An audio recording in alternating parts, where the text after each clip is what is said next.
Hi guys, today is 10th of July 2023, Monday, MAO with Kel once again.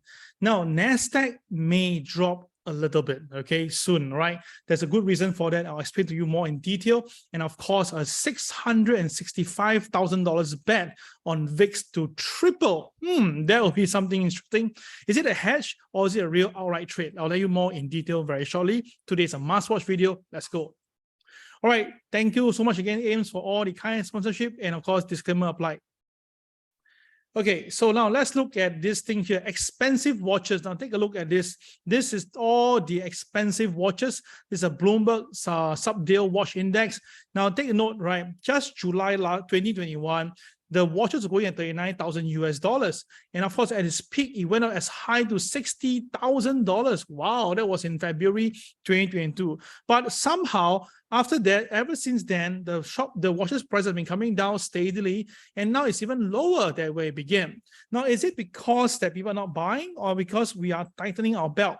And that's something that to watch out for. And all these are little indicators of whereby I feel that recession is coming in pretty soon. Now, to trust the boys, right, you must really feel and look at the integrity. Now, Larry Fink, he is the CEO of BlackRock. Now, he actually come up recently and says that crypto is the digitizing gold. Crypto is digitizing gold, all right? It's a digital gold, and feel that, right, ETF, Bitcoin could help the sector to be more democratized, all right? So the thing is this. Wait a minute. We all know that what Larry Fink says. Apparently, right, back in 2017, he says that Bitcoin is an index of money laundering. Wow, okay.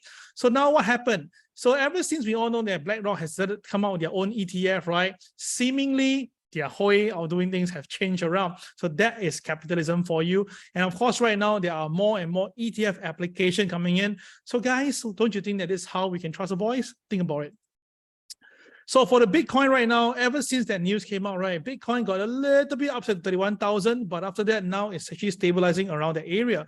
So if you ask me at the moment right now, 31,000 seemingly is the very strong resistance, and hopefully this will break out. If not itself, right, a pullback all the way back to 28,000 is most likely the factor of it itself.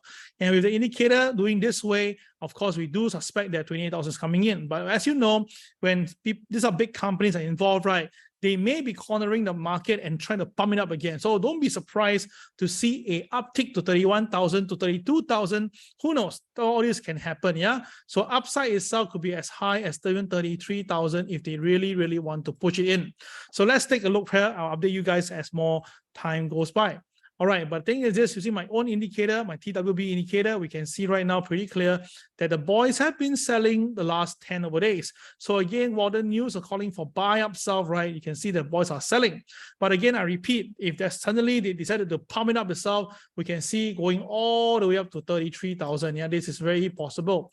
But of course, if not, then a pullback to 28,000 is really, really possible, because that is our KCB here at $28,000. So traders is either still see at 33,000 or 28,000. But at the moment now, it's seemingly 28,000 most likely will be happening. All right, let's discuss what happened on last Friday. Okay, so basically the Dow dropped by 187 points, NASDAQ up by down by 52 points, and S&P down by 12. Okay, so basically Apple down, Microsoft down, Google down, Meta down, tech shares, right? But of course, NVIDIA is still up by near 1%. And of course, Amazon up by 1%. So the thing is, what's happening? Well, apparently everybody's watching again, because now the traders are believing that the rate hike is coming in. But seriously, we all know that the rate hike will be coming in for the month of July. But again, Wall Street seemingly pretty stubborn. They feel that there will be no rate hike coming in. So Wall Street basically struggled to shake off fears that the Federal Reserve may be hiking rates again because of the strong ADP numbers, and of course the non-farm payroll was interesting. All right, so what happened is that the June data came out less than expected, okay, lesser, okay. The non-farm payroll came out 209 versus the unemployment rate at 3.6. The market was looking at 240, all right? So the thing is, this is less than expected, but it's still above the 200,000. So as long as it stays above 200,000, right, that means jobs is still pretty tight, things are still okay. And of course, the average hourly earning increased by 0.4%. Now, that is not any sign of fear or problem, and that basically gives a lot of room for the Federal Reserve to consider to hike more interest rate. And that's the reason why people are saying it's a bit of a mixed picture right now, and they believe that now after a big June move up, right, maybe this time round we should see some profit taking. Now do note, according to the CME Group Fed Watch 2, is being really price in. There's 92% of the traders are pricing in a quarter point hike in July. So that means that the market knows about it, but somehow the market is spinning around stories just to make things a bit confusing for people. So let's look back again what happened last week. So the ADP numbers was 497 versus the forecast of 228. Now this is a very, very huge jump, okay? Though that is something to take note of. And the only thing that the initial jobless claim dropped a little bit, okay? But the thing is this, you can see is on Friday, the average hourly earning increase is 0.4%, while the market was looking at 0.3, and the non-farm payroll came out 209 versus the 225. And of course, the unemployment data rate is still going at 3.6, so everything looks good. So in terms of economy, it seems to be okay, but if you compare now, that is still above the 200,000 for the NFP numbers, it still, that means that the market hasn't really got any feeling or getting impact from the interest rate hiking. So if the hiking is still not giving the impact, right, then of course Federal Reserve have the good reason to increase interest rate even further. At the moment now, this coming week, the CPI data is very interesting. This coming Wednesday. Now the previous data was 4%, and we know that obviously with some of the oil prices coming down, energy prices coming down, it is natural to see some lowering down, but apparently the forecast is looking at 3.1%. That is almost a 1% drop from the last one. Now the thing is this, last month we saw 5 drop to 4, and now 4 drop to 3.1. Wow, that's a very fast movement. So again and again, if they really want to hit a 2% interest rate, which is now very 2%, the inflation rate, sorry, my bad, that means that a rate hike the next 2 times is really needed.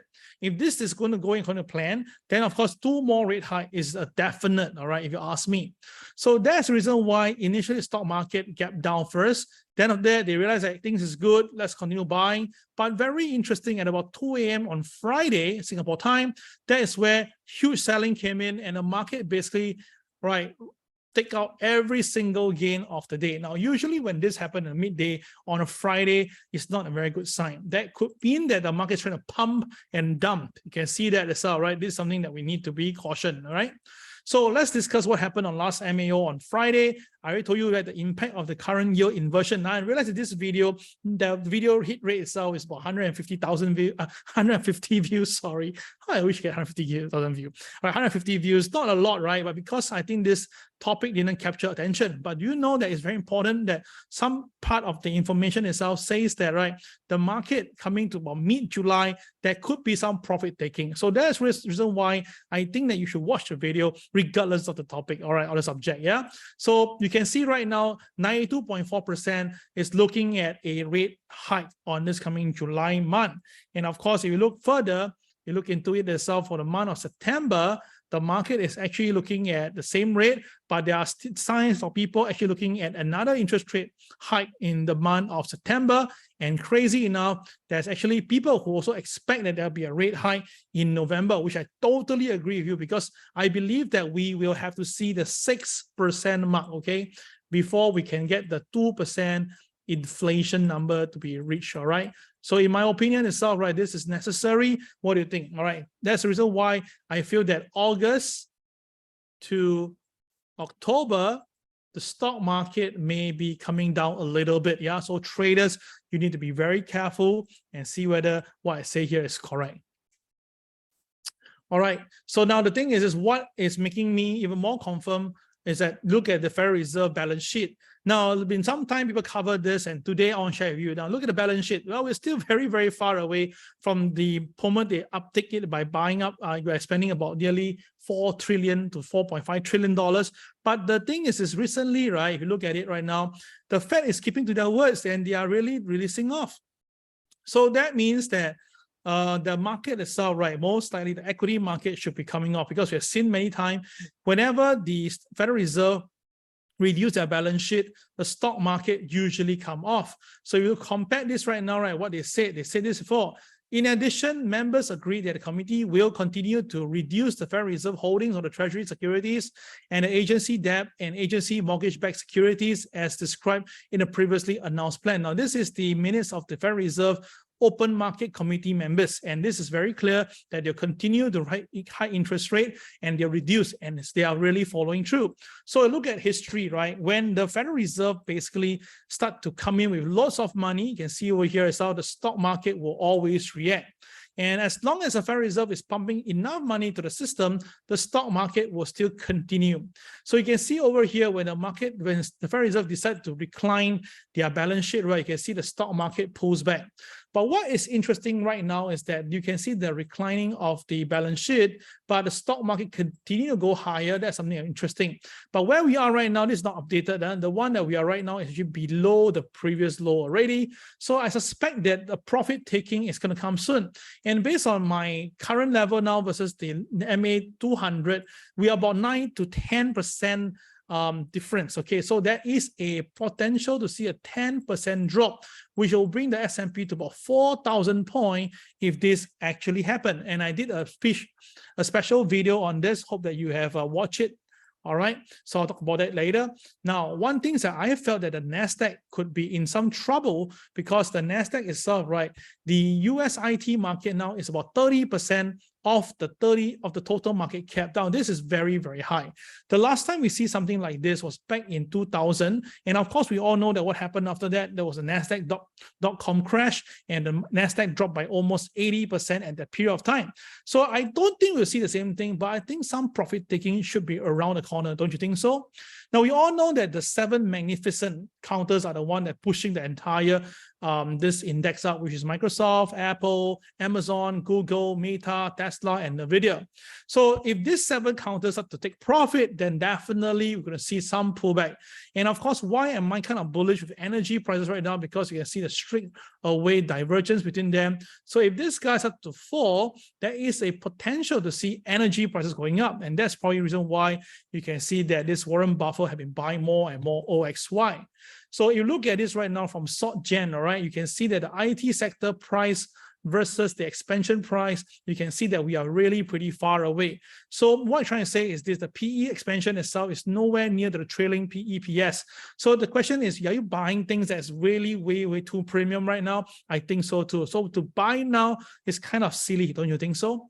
And of course, you look at it, the NASDAQ versus a 10-year yield, look at it all the way since 2021, they've been like together intertwined, all right? Really intertwine each other, and you can see that it's pretty clear. But the thing is, recently after the April 2023 this year, oh gosh, sorry, my bad, there's a PowerPoint issue. You can see that they start to divert, okay? One is shooting to the sky and one is just collapsing down. So that actually spells that the market divergence is getting way too far away. Hence, therefore, it's just a matter of time. One of them will have to come and comply to each other. So I suspect that the NASDAQ will be coming down in the near term.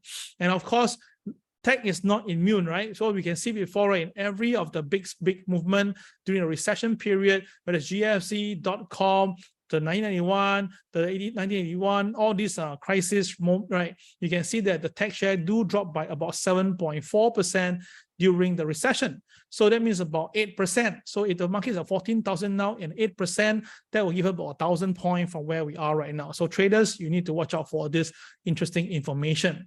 So with that, right, based on my own indicator, I suspect that the NASDAQ may fall down to about 14,722 in the near term. Then after that, we'll take a look because the boys are definitely selling and the KSI is also turning red. So the only thing is that the momentum itself is still buying. So that's why the downside is kind of limited. But once the market really breaks below 14,722, it is possible for the NASDAQ to continue to about 14,200 range. Now, this is all possible. I'll update you guys as time goes by and hope that you can make some money out of it, right? Now, one thing to note is that one trader actually bets the VIX index will triple in the next 3 months. Now, this is from Bloomberg. Apparently, it's all right. Some people say that this could be just a classic VIX tail hedge, meaning probably this guy has hold a lot of stock in the market, a lot in the portfolio. So just in case things goes chaotic, he buys some of the VIX just to hedge his position. Now, to pay for $665,000 is not a small contract. So if you look at the details right now, right, you can see that the VIX has been coming down for quite a while, and for it to go to 45, wow, that's triple. So will you make a lot of money? Of course, he will make a lot of money if this actually happened. So at the moment now, right, we are also calling for buy on VIX. We believe that VIX now is a very good buy. So are you going to buy together with us? Let me know, right, in the comment box. But meanwhile, as well, right, they're looking at 3 months time to hit 45. Now, basically hit 45, I did the mathematics, the market must down by at least 2,000 points for the Dow Jones. So it's seemingly in line with what I just said moments ago. So you look at it right now, this is the close-up of the current price of the S&P versus the 10% mark itself, right? It's really possible that a sudden gush of wind, the whole thing may flip down and hit the MA 200. And we suspect the MA 200 will be a very strong support unless something catastrophic happen and breach past the MA 200. So at the moment now, we can see that last Friday was a reversal hammer or reverse, it's a shooting star. So if you think that the market is going to come down, then traders, you just need to be standby on this, because I have already posted a video this morning about why I believe the S&P may drop by 10% if this particular sign happen. So watch the video, you're going to enjoy this. All right, so with that is all right, guys. I hope you enjoyed this video. Thank you very much. Like and subscribe and share with your friends. This is Kel signing off. Take care. Bye-bye.